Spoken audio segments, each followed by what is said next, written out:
Pour replacer le cadre de notre propos, usuellement, on a précisé deux types de catégories de personnes âgées qui pourraient relever des prises en charge psychiatriques et qui présentent des pathologies psychiatriques, soit ceux qui ont développé des pathologies, enfin qui sont atteints de pathologies psychiatriques depuis l'âge adulte jeune, et d'autres qui sont atteints de pathologies psychiatriques à début tardif. C'est en général deux catégories bien différentes et qui posent des problèmes et diagnostiques et de prise en soins différentes. Bien souvent, ça nécessite aussi des prises en soins qui sont doubles, qui sont forcément avec, vu la prévalence des pathologies somatiques, comme on dit en psychiatrie, et concernant la personne âgée, donc c'est la gériatrie. Donc souvent, du fait de polypathologie, polymédication, etc., il y a une prise en soins conjointe obligatoire des gériatres et des psychiatres si nécessaire. Ce qu'il faut bien comprendre pour décrypter ces pathologies psychiatriques au sens large, c'est que ce sont des pathologies, les trois quarts du temps, enfin principalement, majoritairement, ce sont des pathologies chroniques qui sont faites de périodes de stabilité et de décompensation. Je pense en particulier aux psychoses ou aux pathologies de l'humeur qui sont faites d'exacerbations symptomatiques, de périodes qui alternent avec des périodes de rémission clinique. On prendra quelques exemples, enfin on peut prendre d'ores et déjà quelques exemples. L'exemple le plus connu, le plus parlant, qu'on appelle les troubles bipolaires maintenant, si on s'en tient à la catégorisation américaine, sont faites de périodes qui sont sur le versant maniaque et d'autres périodes, éventuellement, qui sont sur le versant dépressif avec... Là aussi, mais tout est possible, des périodes de rémission entre ces types d'épisodes. Enfin, tous les arrangements sont possibles entre ces deux versants opposés des décompensations de cette pathologie. Il existe toutefois quelques pathologies psychiatriques à début tardif et parmi toute la nosographie psychiatrique, c'est là qu'apparaissent les psychoses, donc la schizophrénie, la paranoïa, les PHC, les psychoses hallucinatoires chroniques, les pathologies thymiques qui ne sont pas forcément classées comme ça en tant que telles, puisque la dépression, les dysthymies qui sont la persistance au long cours de symptômes dépressifs, le grand cadre des névroses, pareil, là on n'utilise plus forcément cette terminologie, mais c'est une terminologie parlante pour ceux qui font du soin auprès des patients dits psychiatriques. Et j'ai oublié quelque chose qui était le grand cadre des personnalités pathologiques, où on dit maintenant aussi troubles de personnalité si on utilise le vocable anglo-saxon, sachant que les personnalités pathologiques ne sont pas des pathologies, ce sont des aménagements de personnalité pathologique. C'est différent. Dernière petite remarque concernant le sujet qui nous intéresse, c'est-à-dire le refus de soins. En psychiatrie, on légifère depuis le 19e siècle. Il y a eu différentes lois et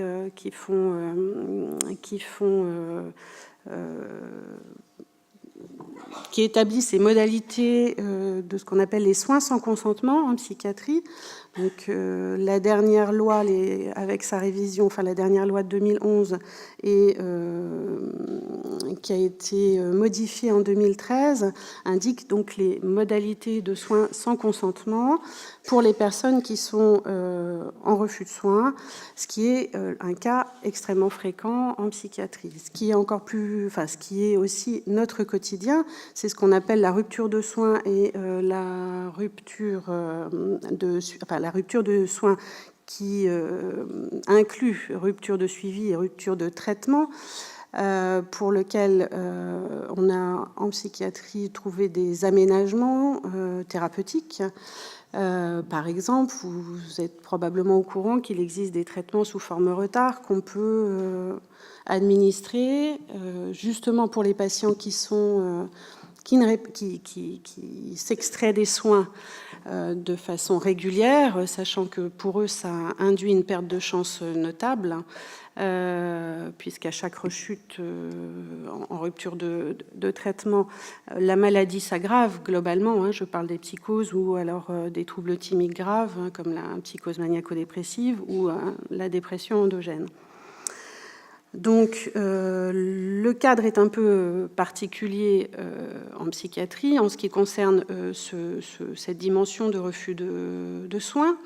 On est particulièrement attaché et attentif à ce que les soins soient bien organisés, bien suivis, et que cette acceptation soit acquise auprès du patient. C'est un axe, ce que je veux dire, c'est un des objectifs du soin. Enfin, Marilyn le disait tout à l'heure, c'est valable pour n'importe quel type de pathologie, mais c'est un axe prioritaire, puisqu'on sait qu'il y a un risque inhérent à la plupart des pathologies psychiatriques, en particulier les pathologies qui incluent des éléments de délire.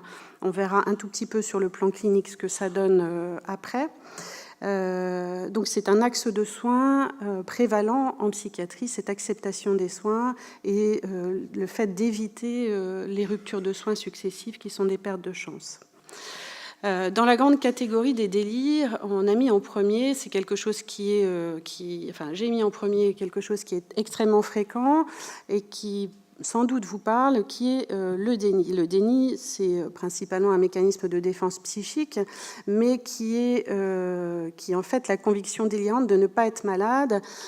Pour mémoire, j'ai rappelé que ça n'a rien à voir avec la nosognosie qui est classique dans la démence et qui est, chez les patients atteints de démence, et qui est la non-reconnaissance. Donc c'est à deux niveaux, ce sont deux niveaux très différents de positionnement par rapport à la pathologie. Sachant, élément important que je n'ai pas précisé jusque-là, c'est que bien sûr, tous ces symptômes, si on parle de pathologie psychiatrique, ces symptômes sont potentiellement, dans leur grande majorité, accessibles aux soins, aux thérapeutiques. C'est ça qui est extrêmement important de préciser. C'est-à-dire que sur ce déni, qui est un des grands symptômes qui génère le refus de soins, on va pouvoir essayer d'agir, soit avec des médicaments, soit dans une prise en charge plus psychodynamique ou psychologique. Voilà. De la même façon, pour toutes les symptômes délirants. Après, j'ai noté tout ce qui est du registre persécutif, que ce soit le délire paranoïde du schizophrène, c'est-à-dire un vécu persécutif diffus, ou le délire beaucoup plus systématisé du paranoïaque, qui est également sur le versant persécutif. Ça vous parle, c'est des gens à qui on en veut et qui vont vous refuser les soins. Tant la personne qui dénie ses troubles va vous dire « je suis pas malade, donc j'ai pas besoin de soins ». La personne persécutée, le schizophrène ou le paranoïaque, ça existe dans d'autres cadres, mais il va refuser les soins parce que vous lui en voulez ou parce que la terre entière lui en veut. Donc il va vous le dire, ça, il va vous le dire. Quelquefois, il y a des thématiques très précises et par exemple, les personnes qui sont revendicantes, et elles vont revendiquer, par exemple, pour expliciter le refus de soins, ils vont revendiquer leurs droits, certes. Ils ont des droits, comme Marilyn le rappelait, mais en tout cas, l'essentiel du refus de soins va être centré sur la mise en avant de ces droits. Voilà pour les délires plus systématisés. La paraphrénie, une pathologie, une psychose qu'on ne voit pas forcément très souvent ou qu'on ne repère pas forcément très souvent. Vous savez, c'est ceux qui se prennent pour Napoléon quelquefois. Ou, enfin, bon, on les voyait, on les voyait traîner dans les rues avant. On en décrypte, enfin, on en retrouve beaucoup moins souvent maintenant. C'est des symptômes qui vont interférer avec le contact, hein, la réticence majeure, la méfiance extrême. C'est des gens qui ne vont pas vouloir être en contact avec vous et qui ne vont pas vous livrer les choses au cours de l'entretien. Ça, c'est très vrai chez tous les patients qui ont des symptômes à tonalité persécutive. Hein. L'hostilité franche, l'hostilité qui va se manifester par un refus plus brutal, hein, des soins, et qui va être agi plus que verbalisé souvent. On est aussi dans des registres délirants qui peuvent être à tonalité mégalomaniaque, ça se voit, ou de toute puissance, hein, ça se voit dans la schizophrénie, ça peut se voir aussi dans les structures paranoïaques, globalement dans les psychoses. C'est des gens qui vont vous dire que, entre autres choses, que ils n'ont pas, de toute façon, ils sont soit Dieu et Dieu tout-puissant, soit ils sont le chef de je ne sais pas trop quoi, etc. Et que ils décident et que de toute façon c'est eux qui mènent la danse, et tout ça va légitimer leur refus de soins. Il peut aussi y avoir, et ça c'est bien connu, parmi les phénomènes productifs, des hallucinations qui bien souvent acoustico-verbales, qui vont avoir valeur d'injonction hallucinatoire sous la forme de il y a la petite voix qui dit qu'il faut refuser les soins, c'est pas dit comme ça, hein, mais on ne doit pas ouvrir la porte à un tel, on ne doit pas faire ci, faire ça, et en fait c'est la voix qui induit cette dimension de refus. L'automatisme mental, on est un petit peu dans le même cadre, c'est en fait quelque chose un petit peu compliqué à imaginer, c'est là encore ça se passe dans la tête, c'est la personne a l'impression qu'on lui vole ses idées, qu'on devine ses idées, ses pensées, etc. Et donc l'autre est forcément vécu de façon complètement intrusive, et ça peut aussi générer du refus de soins, bien évidemment, si l'autre est un intrus, un ennemi, quelqu'un qui va pénétrer dans le psychisme, voire plus. Quelquefois, le danger, c'est une intrusion totale. Voilà. Les éléments de déréalisation, dépersonnalisation sont souvent le lot ce qu'on appelait avant les bouffées délirantes aiguës. Maintenant, ça s'appelle, je crois, les épisodes psychotiques.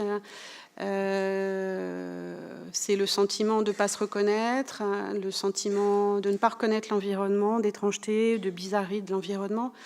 Là encore, ces symptômes-là peuvent générer dans le discours le refus des soins. Le morcellement, c'est pas forcément c'était plus sa visée explicative que je l'ai mis là. Il faut bien imaginer que un psychotique, en particulier, un patient atteint de psychose, en particulier les schizophrènes, ont une perception de leur corps et de leur unité complètement morcelée. Ce qui peut expliquer parfois un contact et une incompréhension entre le soignant ou l'aide à domicile et le patient, bien évidemment. C'est quelque chose qu'on imagine absolument, qu'on a du mal à se représenter. L'hermétisme, c'est là encore un symptôme, parce que le patient présente dans le discours qui est un discours parfaitement incompréhensible, absconce, qui se voit bien souvent dans les schizophrénies, puisque qu'on appelle parfois la schizophasie, enfin qui peut se rapprocher de la schizophasie. En fait, le patient parle et on comprend rien, donc ça limite forcément l'échange. Si on comprend rien de ce qu'il dit, lui il comprend pas forcément ce qu'on lui dit non plus. Hein. C'est des atteintes ciblées du mode de communication verbale. Le rationalisme morbide, c'est-à-dire que votre patient, enfin le patient psychotique, il va avoir des explications toutes faites. Si il est délirant, c'est parce que il y a telle chose qui s'est passée, etc., etc. Donc il a finalement pas besoin de vous et ça explique le refus de soins. Il y a des patients qui sont, là on est plus dans le versant de la manie par exemple, hein, qui sont extrêmement logoréiques, c'est-à-dire qu'ils ont une accélération du débit verbal. Hein. Je vous dis, ça se voit dans la manie, ça peut se voir dans d'autres... ça peut se voir chez les schizophrènes aussi. En tout cas, c'est extrêmement limitant dans les modes de communication. Le patient vous écoute pas forcément non plus quand vous lui dites que vous voulez faire ci ou faire ça. Il n'est pas, parce que ça témoigne aussi d'une accélération de la pensée. Donc l'interaction est difficile. Hein. Le repli autistique est une autre forme à l'opposé, c'est une rupture de contact, hein, c'est-à-dire vous ne pouvez pas du tout rentrer en interaction avec la personne. Alors comment faire adhérer aux soins une personne avec laquelle on ne peut pas avoir de contact ? C'est un peu difficile à imaginer. Le mutisme, c'est dans la même veine. La catatonie, je ne sais pas, on va peut-être passer vite, c'est des symptômes qu'on ne voit plus beaucoup, en tout cas en psychiatrie. Le patient est figé, donc pareil, on ne peut pas complètement statifier, on ne peut pas rentrer en communication avec lui, ce qui génère de l'opposition aux soins passive. Le miroir psychotique, le patient répète que ce soit les paroles ou les gestes. La mélancolie, donc qui est une dépression psychotique, enfin avec symptômes psychotiques, c'est-à-dire le patient ne peut pas s'en sortir. C'est une vision extrêmement noire de sa pathologie et de son état plutôt et de l'avenir, cette notion d'incurabilité qui est un des symptômes du trépied mélancolique va générer de fait, puisqu'on ne peut plus rien pour lui, de fait du refus de soins. Et puis des choses plus légères, on va dire, qui sont là pas forcément dans le registre psychotique, qui sont les maladies les plus graves, les pathologies les plus graves, hein. C'est la manipulation. Alors dans quel but on peut manipuler pour refuser des soins? Il y a toujours des motifs à chercher plutôt pour pouvoir rentrer, faire accéder aux soins le patient qu'on a face à soi, mais ça peut tout à fait aussi générer des refus de soins. Les deux dernières diapos, ce sont plus des mécanismes de défense que de réels symptômes. C'est plutôt des présentations cliniques et de fonctionnement de certains psychotiques, en particulier les schizophrènes, qui fonctionnent sur un mode clivé, c'est-à-dire il n'y a jamais, soit tout est noir, soit tout est blanc, il n'y a jamais de gris, pour donner une image assez simpliste, hein, et donc qui alternent. Bien souvent, ça se présente sous la forme d'ambivalence, hein, c'est-à-dire qu'ils vont dire oui à un moment, ils peuvent dire oui aux soins et dire non 5 minutes après, mais en fait, c'est un mode de fonctionnement. Enfin, c'est un mode de fonctionnement, un mode de défense, une modalité de défense psychique. Mais bien souvent, c'est difficile d'avancer avec ce type de patient, et quand ils sont dans une phase, ils peuvent refuser des soins 5 minutes après, les accepter, et c'est bien difficile de faire les choses sur la durée avec ce type de patient.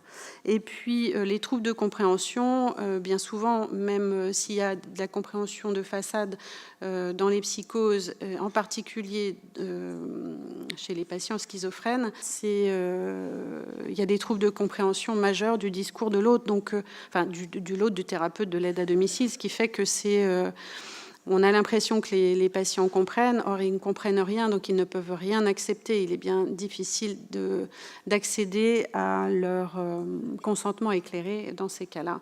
D'ailleurs, on a du mal à avoir l'éclairage pour nos patients. Donc c'est une liste absolument pas exhaustive, c'est très polymorphique, la symptomatologie, la sémiologie, et c'est pour ça que c'est aussi assez compliqué le décryptage des problématiques présentées par les patients, alors qu'ils soient âgés ou pas, et qui refusent les soins et qui sont atteints de pathologies psychiatriques.